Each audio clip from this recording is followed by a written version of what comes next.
Esta es la historia de uno de los pocos artistas que navegó exitosamente el imperio de Raúl Velasco sin ser humillado, vetado o destruido en el proceso.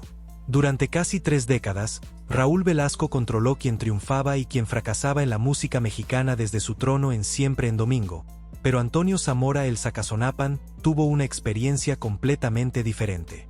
Hoy vamos a explorar por qué. Vamos a analizar la relación entre estos dos hombres que representan dos caras muy distintas del México de los 70, y vamos a descubrir qué hizo diferente a Zamora de los cientos de artistas que pasaron por ese programa.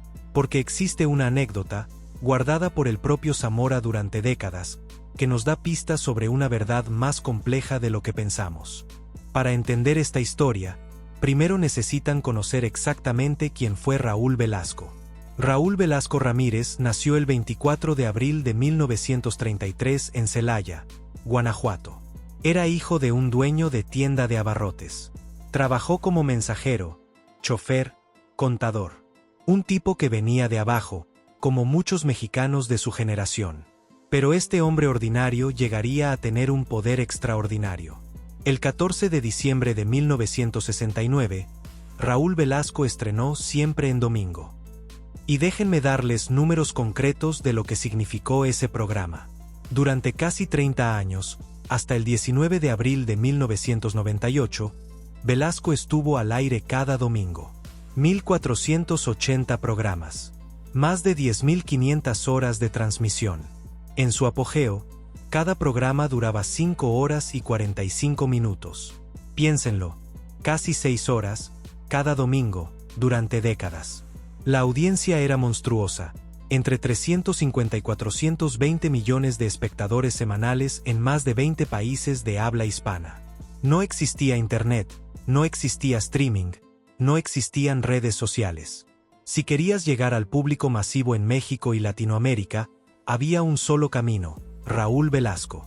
Emilio Azcárraga Milmo, el Tigre, le dio carta abierta para hacer lo que quisiera en Televisa. Y Velasco usó ese poder de formas que hoy nos parecen increíbles. Tenía el poder absoluto para imponer o ignorar artistas. Presentarse en su programa era una prueba de fuego que podía significar el éxito o el fracaso total de una carrera. Pero aquí viene lo importante. Velasco no solo hacía carreras, también las destruía. Y lo hacía en vivo, frente a millones de personas. A Thalía, cuando era joven, la llamó corrientota al aire. A Lupe Esparza del Grupo Bronco lo comparó con un gorila durante una transmisión. Le dijo a Ana Gabriel: siempre vienes con el mismo vestidito, ya cambiale porque pareces retrato. Cuando Joan Sebastián era joven y buscaba una oportunidad, Velasco le respondió: no tengo un momento para ti, estoy muy ocupado. Estos no son rumores.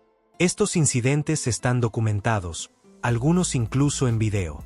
La historiadora Úrsula Camba del Colegio de México ha dicho textualmente: nunca se ha hablado suficiente de lo mala persona que fue Raúl Velasco.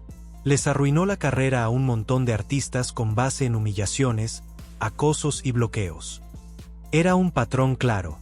Velasco tenía aversión a artistas que no cumplían con sus estándares de apariencia física, clase social, o simplemente no le caían bien. Y no tenía problema en humillarlos públicamente. Porque podía. Porque nadie lo podía tocar. Entonces surge la pregunta: ¿cómo es posible que Antonio Zamora, un cantante campesino de San Luis Potosí, navegara este sistema sin ser destruido? Antonio Zamora Soria nació el 12 de junio de 1944 en Ciudad Valles, San Luis Potosí, aunque sus raíces están en el Rancho San Carlos. Desde los 7 años trabajó en el campo. 7 años. Mientras otros niños jugaban, él trabajaba la tierra. Eventualmente emigró a la Ciudad de México con un sueño. Quería ser cantante. El cantante Antonio Maciel fue su mentor en esos primeros años difíciles, cuando nadie lo conocía y todo era cuesta arriba. Y entonces llegó 1972. Ese año, Zamora grabó una canción compuesta por Rubén Méndez del Castillo. Se llamaba Sacazonapan. El nombre de un pequeño municipio del Estado de México que casi nadie conocía. Lo que pasó después fue extraordinario. En el primer mes, la canción vendió 1.500 discos. Un inicio modesto. Pero al segundo mes, la cifra explotó, 75.000 copias. Y el fenómeno apenas comenzaba. Zamora ha declarado enfáticamente: no existe una canción en la historia del disco en México que se haya tocado más que Sacazonapan. Es una afirmación audaz, pero hay evidencia de por qué podría ser cierta. Aquí está lo verdaderamente extraordinario de Sacazonapan: rompió todas las reglas del negocio musical mexicano. En los años 70, las estaciones de radio estaban estrictamente clasificadas. Había estaciones que tocaban solo música tropical, otras solo baladas, otras banda, otras rock. Y había estaciones que tocaban exclusivamente música en inglés. Cada estación tenía su formato y no se salía de ahí. Pero Sacazonapan apareció en todas. Absolutamente todas. Como el propio Zamora explicó, las estaciones de radio estaban clasificadas por tocar música tropical, baladas, banda rock y música en inglés, y en ese tiempo aún las estaciones que su programación era música en inglés tocaban la canción Sacazonapan. Piensen en lo que eso significa. Una canción ranchera sonando en estaciones de rock, en estaciones de música en inglés, cruzando todas las barreras de género, clase social, región. Un espectador de esa época lo recuerda así: con esa canción, a mis escasos 5 o 6 años era un deleite ver a Antonio Zamora en Siempre en Domingo. ¿Qué tiempos, aquellos?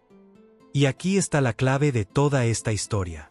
Zamora mismo lo dijo: esta canción no fue impuesta, fue aceptada por el pueblo. No fue impuesta, fue aceptada. Esa frase lo cambia todo. La mayoría de los artistas que aparecían en Siempre en Domingo llegaban como aspirantes. Necesitaban a Raúl Velasco. Necesitaban su bendición, su aprobación, su plataforma. Llegaban con esperanza y miedo, porque sabían que Velasco podía hacerlos o destruirlos con una sola palabra. Pero Antonio Zamora llegó diferente. Cuando Sacazonapan explotó en 1972, el programa de Velasco apenas tenía 3 años al aire. Y la canción de Zamora ya estaba en todas las radios del país. Ya era un fenómeno imparable. La gente ya la pedía, ya la cantaba, ya la amaba. Un artículo de la Crónica de Jalisco de 2019 lo confirma. Sacazonapan era parte de las canciones que cada domingo nos la recetaba Raúl Velasco en Siempre en Domingo, mencionándola junto a otros éxitos de la época. Noten la palabra, recetaba. Velasco no estaba descubriendo a Zamora. Estaba respondiendo a una demanda que ya existía. El éxito de la canción catapultó a Zamora al cine mexicano de los 70. Y aquí hay que darle crédito: no fue un artista de un solo hit que desapareció. En 1975 protagonizó El agente viajero, dirigida por Rubén Galindo. Compartió créditos con Pedro Infante Jr., interpretando a un vendedor de ataúdes que recorre México en aventuras cómicas. En 1976 llegó la película Sacazonapan, también con Pedro Infante Jr.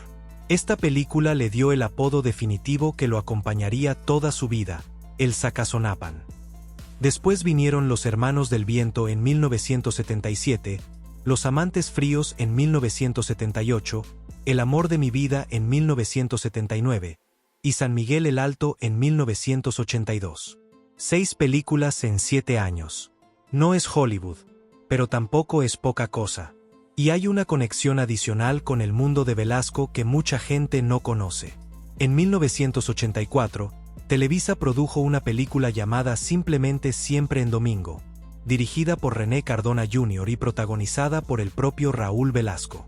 Reunieron a todas las grandes estrellas de la época: Luis Miguel, José José, Yuri, Emmanuel, Juan Gabriel, Rocío Dúrcal, Lupita D'Alessio. En esa película, Beatriz Adriana interpretó una canción. ¿Y quién la compuso?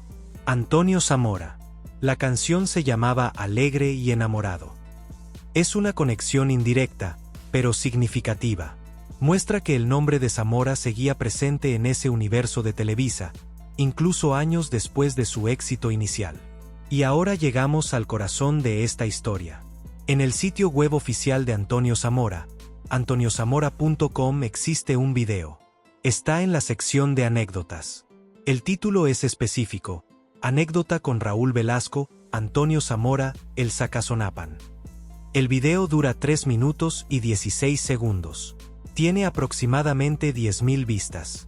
Antonio Zamora decidió grabar esta anécdota. Decidió preservarla. Decidió compartirla públicamente en su sitio oficial. Es parte de su legado, algo que considera importante que la gente sepa. Y aquí está lo fascinante. A diferencia de los cientos de artistas que tienen historias de horror sobre Raúl Velasco, no existe evidencia de conflictos públicos o vetos entre Zamora y el conductor. Ninguna pelea documentada. Ninguna humillación viral. Ningún bloqueo conocido. El hecho de que Zamora guarde esta anécdota como parte de su historia sugiere que la experiencia fue memorable. Posiblemente positiva. O al menos lo suficientemente significativa como para que, décadas después, todavía quiera contarla. Entonces, ¿cuál es la verdad sobre la relación entre estos dos hombres? Creo que la verdad es más matizada de lo que el clickbait sugiere.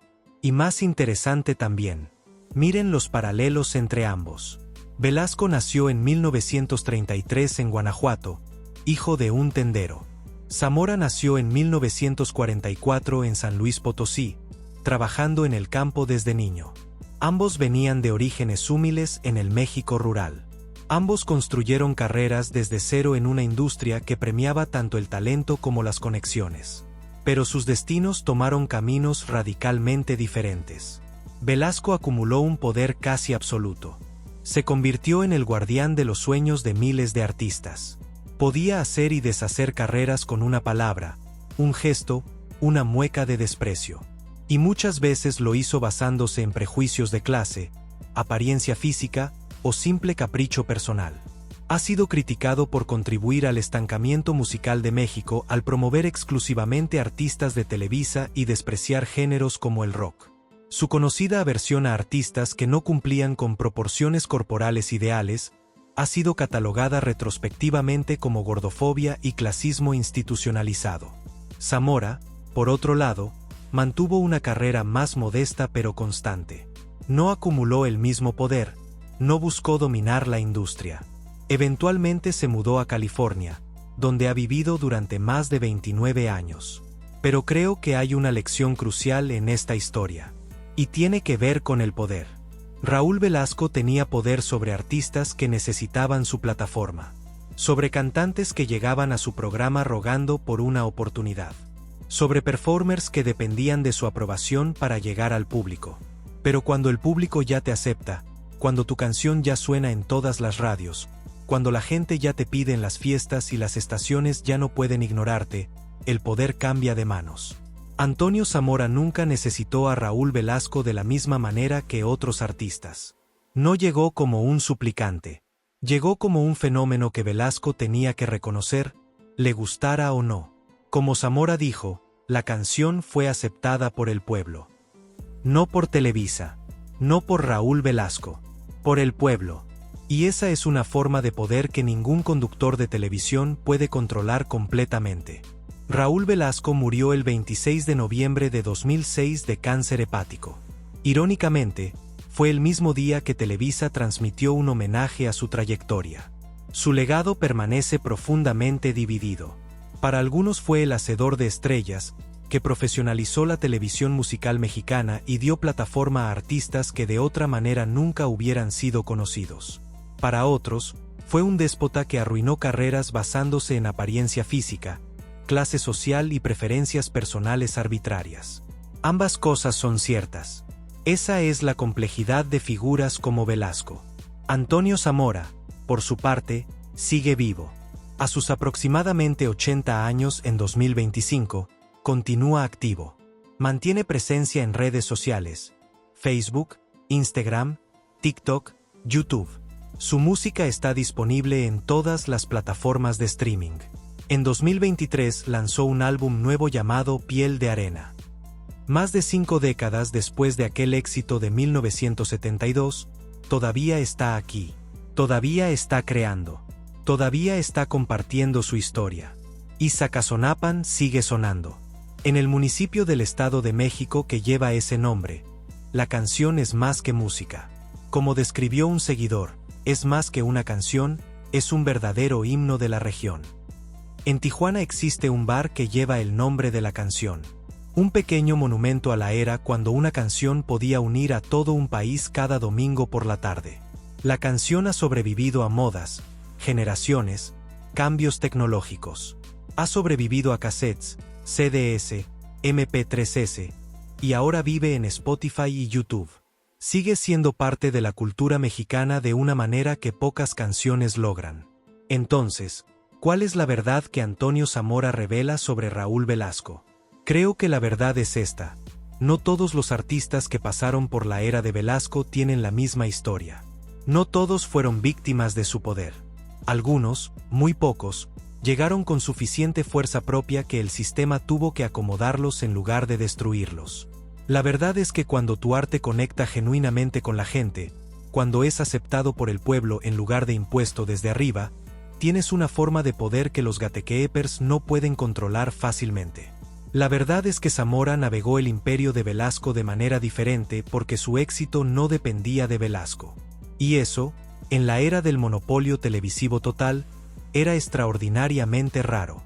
La anécdota específica que Zamora cuenta en ese video de 3 minutos y 16 segundos permanece como un misterio para aquellos que no lo han visto. Pero el hecho de que exista, de que Zamora la preserve, de que aparentemente no sea una historia de trauma o humillación como las de tantos otros, ya nos dice algo importante. Nos dice que había grietas en el sistema, que el poder de Velasco, por absoluto que pareciera, tenía límites. Que cuando la gente verdaderamente abraza algo, los imperios mediáticos tienen que responder a esa realidad. Raúl Velasco construyó un reino que duró casi 30 años. 1480 programas. Más de 10.000 horas al aire. Hizo estrellas y destruyó sueños en proporciones que probablemente nunca conoceremos completamente. Pero no pudo detener Sacazonapan. No pudo ignorar a Antonio Zamora. Porque algunos éxitos vienen de un lugar que ningún conductor de televisión controla. Vienen del corazón del pueblo. Y esa, al final, puede ser la verdad más importante de todas. Antonio Zamora sigue aquí, a sus 80 años, todavía haciendo música, todavía contando su historia. Sacazonapan sigue sonando en fiestas, en radios, en el pequeño municipio del Estado de México que le dio su nombre. Velasco se fue en 2006. Su programa terminó en 1998, y su legado se debate entre la admiración y la crítica severa. Pero la canción que no fue impuesta, sino aceptada por el pueblo, esa canción sigue viva. Tal vez esa sea la única verdad que realmente importa.